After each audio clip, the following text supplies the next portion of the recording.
नमस्कार, समाचार 9 में आपका स्वागत है। आज मैं आपको ऐसी शख्सियत और ऐसी पर्सनालिटी को मिलाने जा रहा हूं जो अपनी बात बेबाकी और कवि संग्रहालय एक पंडित और स्वामी विजयानंद मिश्र जो आपके बीच आ रहे हैं और मैं आपको जो बताना चाहता हूं अपनी बात बेबाकी से और एक कवि के रूप में रखते हैं जो सच में एक प्रेरणादायक है। आइए, स्वागत है गुरुजी आपका हमारे चैनल में।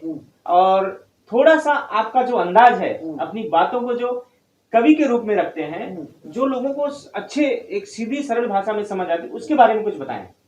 देखो, हम हमेशा ये कहते हैं कि जैसे मुंबई एक विश्व की आर्थिक राजधानी है, विश्व की आर्थिक राजधानी मुंबई है, विश्व की धार्मिक राजधानी प्रयागराज है, विश्व की राजनीतिक राजनीतिक राजधानी दिल्ली है। तो ये सब विश्व स्तर पे हैं।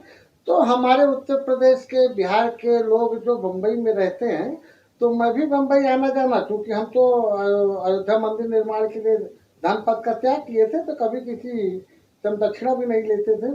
तो हमने यहाँ जो देखा, मैं यहाँ पे देखा मुंबई में एक समय था कि उस समय मनोहर जोशी जी की सरकार थी। तो हम शिवसेना और भाजपा सरकार में क्या देखा मुंबई में घूम टहल के, तो उसी को अगर आप सुनना चाहते तो मेरी ये फेमस कविता थी कि बम्बई से ज्यादा कहूँ झूठ न देखा, रहे बम्बई कलकत्ता खा देखा, आवा यूपी से आपस में कहीं मीत न देखा, चाहे नेता चाहे पब्लिक आपस में करते चीट देखा, जहाँ यूपी गाड़ी में न पावे पानी लायक झूठे घूमे करके काले टाइट, इनका महानगरी में पाओ सीट न देखा, मुंबई से ज्यादा कहूँ झूठ न देखा, लोकल ट्रेन के धक्का देखा, जगह जगह पे छक्का देखा, आज म्यूनिसिपल का गाड़ी तो दुकानदार का हक्का बक्का देखा, बार देखा, बियर बार देखा, टाटा सियरा कार देखा, भाजपा सेना सरकार देखा, टूटते झोपड़ा कहाँ मिलता मकान देखा। ये उस जमाने की बात है, आज की बात नहीं है, ये बहुत पहले की बात है। लेकिन जो आज की राजनीति है, आज मैं जब देखता हूँ मुंबई को, तो वास्तव में लगता है ये मुंबई है। और बस आपको मैं बार बार कह रहा हूँ कि जो मैं भविष्यवाणी करता हूँ या जो कहता हूँ वो सच होता है। और मैंने ये मुंबई के लिए 3-4 मुख्यमंत्री को, आप जान लीजिए कि देवेंद्र फडणवीस जो मुख्यमंत्री हुए हैं, इनको ये प्रदेश अध्यक्ष थे, महाराष्ट्र प्रदेश के अध्यक्ष थे बीजेपी के। हाँ, और मुख्यमंत्री बनने से पहले जब वो मुख्यमंत्री पद के लिए घोषित थे, उससे पहले देश के प्रदेश अध्यक्ष नहीं, प्रदेश के महाराष्ट्र के प्रदेश अध्यक्ष थे। और मैं मुंबई आया था तो ये 2014 की बात है। उसके पहले मैंने राजनाथ जी के यहाँ बतौर अध्यक्ष मैं कह चुका था कि सरकार हमारी बनेगी बीजेपी की। तो मैंने फोन किया, अब समझ लीजिए जो मेरा फोन उठा लिया और जो मुझसे बात किया उसे दुनिया में कोई ताकत रोक नहीं पाए। देवेंद्र फडणवीस ने मेरे फोन को उठाया उसी तरह से जैसे राजनाथ सिंह ने बतौर राष्ट्रीय अध्यक्ष फोन उठाया, उसी तरह से इन्होंने उठाया। जैसे उठा, हमने कहा कि तो इन्होंने बताया कि हम शमशान घाट पे हैं, कोई किसी नेता का कोई बच्चा या कुछ था। तो हमने कहा समझो, तो हमने इनसे कहा कि आप मुख्यमंत्री होने जा रहे हैं, इसमें कोई शक नहीं है। और इसी बात को जब अमित शाह ने मुझसे पूछा कि आप कैसे राजकवि हैं, तो उनके हाथ में जो पन्ना था, हमने कहा उसमें पढ़ लीजिए, उसमें लिखा है कि क्या मैंने लिख दिया और क्या कह दिया। जब राजनीति में या धर्म की नीति में ईमानदारी होती है तो उसे कोई रोक, वही ईश्वर वास करता है। देवेंद्र फडणवीस भारत के प्रधानमंत्री होंगे, कोई इसको रोक नहीं सकता है। हाँ, एक कष्ट मुझे जरूर है मोदी जी से कि जब मोदी जी के लिए मैं इतना 10 साल से किया हूँ, तो मैं मोदी जी से आग्रह करता हूँ कि 5 बड़ा की 7 बड़ा एक नाथ मोदी के साथ खड़ा। जिस तरह से 5 सांसद वाला आपका गठबंधन चिराग पासवान मंत्री है, उसी तरह मैं श्रीकांत शिंदे को मंत्री देखना चाहता हूं, जिससे हमारे एकनाथ शिंदे जी का जो राजनीतिक कद है उसको भरपाई की जाए। क्योंकि राजनीति का कद इस समय महाराष्ट्र में सबसे बड़ा एकनाथ शिंदे का है, जो शिवाजी की साक्षात कृपा उनके ऊपर है और विठ्ठल महाराज। कि आपने देखा गुरुजी का जो भी अनुभव रहा है राजनीति को लेकर और उनका जो प्रवास रहा है महाराष्ट्र के क्षेत्र में ज़्यादा रहा है। उत्तर प्रदेश से जो वहाँ भी भगवान कृष्ण हुए, प्रभु श्री राम हुए और उसके साथ साथ महाराष्ट्र जो संतों की नगरी है, इस नगरी में आकर इनका जो अपना अनुभव और आकलन रहा है, आज आप बताइए कि महाराष्ट्र के विषय में राजनीतिक और सामाजिक दृष्टिकोण से आप क्या कहना चाहेंगे? महाराष्ट्र की राजनीति भी प्रेरणादायक है और यहाँ की जो सामाजिक कारोबार से मेरा यहाँ से मैं सीखा, महाराष्ट्र से मैंने सीखा, क्या सीखा? संस्कार सीखा। ऐसा संस्कार महाराष्ट्र में है जो संस्कार पूरे भारत में कहीं नहीं मिलेगा।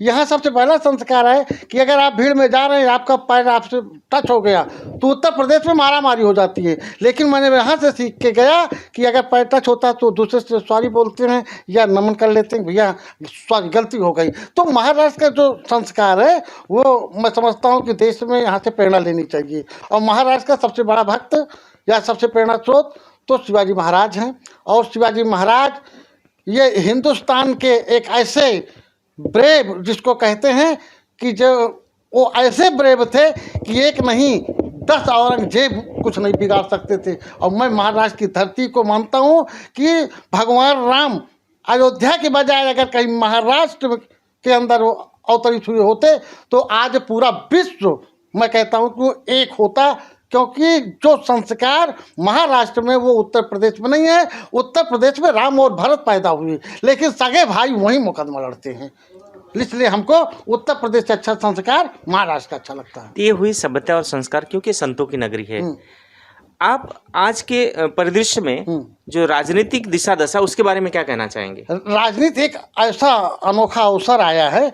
महाराष्ट्र की जनता को मैं केवल संदेश देना चाहता हूँ कि जब पिछले इंटरव्यू में मैंने बताया था कि महाराष्ट्र की जनता नहीं है गंवार, महाराष्ट्र की जनता नहीं है गंवार कि वोट देगी वोट उद्धव ठाकरे और शरद पवार। उद्धव ठाकरे और शरद पवार को वोट इसीलिए नहीं देगी कि ये जनता गंवार नहीं है, लेकिन महाराष्ट्र की जनता करती है प्रीत केवल एकनाथ शिंदे संगजीत। इसलिए पूर्ण बहुमत का जो मैं आशीर्वाद दे के गया था महाराष्ट्र की जनता को मैंने देख के गया था। और आज फिर मैं कह रहा हूँ कि वर्ष नहीं बीतेगा 10-20 ये महाराष्ट्र का इतिहास रचा जाएगा जब भारत का पीएम होगा देवेंद्र फडणवीस। और देवेंद्र फडणवीस पीएम होंगे एकनाथ शिंदे की मजबूती में। ये महाराष्ट्र मुख्यमंत्री बनने के बाद ये पुनः शिवाजी की धरती पे, शिवाजी के समझिए कि पूरा का पूरा अवतार हम मानते हैं कि शिवाजी की जो वीरता थी, वीर गाथा थी महाराष्ट्र में, वो वीर गाथा पुनः कायम होगी। महाराष्ट्र ही हमारा महाराष्ट्र की सीट कितनी है? 54 है ना? हाँ 48 48 है ना? लेकिन अगर कहीं 80 है तो हमारे उत्तर प्रदेश में सीट कितनी? 80। लेकिन मई जून में नहीं मिलती छाछ न लस्सी। लेकिन महाराष्ट्र के अंदर मैं जब आता हूँ तो यही देखता हूँ कि यहाँ सब कुछ है। महाराष्ट्र में दूध दही की नदियाँ भी बहेगी। यहाँ पे संस्कार, यानी महाराष्ट्र के अगर विकास है तो पूरे भारत का विकास है। और वो नेतृत्व तो केवल यही होगा एकनाथ शिंदे के हाथों पूरा महाराष्ट्र। और महाराष्ट्र को सौंपा। और दिनों दिन अभी मैं कल परसों से देख रहा हूँ कि जो यहाँ विपक्ष के नेता हैं, किसी की भूमिका दुर्योधन, किसी की भूमिका धृतराष्ट्र। तो जनता ने कहा कि एकनाथ के शिंदे में दे दो महाराष्ट्र, इसलिए एकनाथ शिंदे के हाथ में चली गई कि कोई दुर्योधन की भूमिका में, कोई धृतराष्ट्र की भूमिका में। अगर धृतराष्ट्र चाहता तो दुर्योधन को रोक सकता था, आगे पीछे कुछ न होता।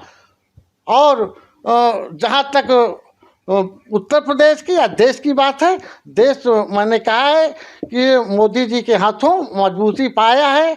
और विश्व गुरु बनेगा उसके पीछे बस यही होगा कि ये जो संतों का मेला चल रहा है वो सब घर घर संत बने, उसमें एक विश्वास होना चाहिए, आत्मविश्वास कि राम का नाम ले लीजिए वो भला हो गया, राम का नाम बस। तो आप देख सकते हैं पंडित विजय मिश्रा जी ने जो अपना बेबाकी से विषय रखा है कि आज अपने देश के प्रधानमंत्री के जो नेतृत्व करने वाले हैं यहाँ के वर्तमान मुख्यमंत्री देवेंद्र फडणवीस जी और महाराष्ट्र जो हमारे इस समय के वर्तमान उप मुख्यमंत्री हैं एकनाथ शिंदे जी, उनके हाथ में ये प्रदेश मजबूत रहेगा। इस इच्छा अपेक्षा के साथ हम हमारे चैनल के माध्यम से पंडित जी की इस बेबाकी बात के लिए धन्यवाद कहते हैं और हम कोशिश करेंगे कि आप वापस आइए और अपने विषय को सही रूप से सही तरीके से हमारी इस जनता को विषय को सही तरीके से रखिए।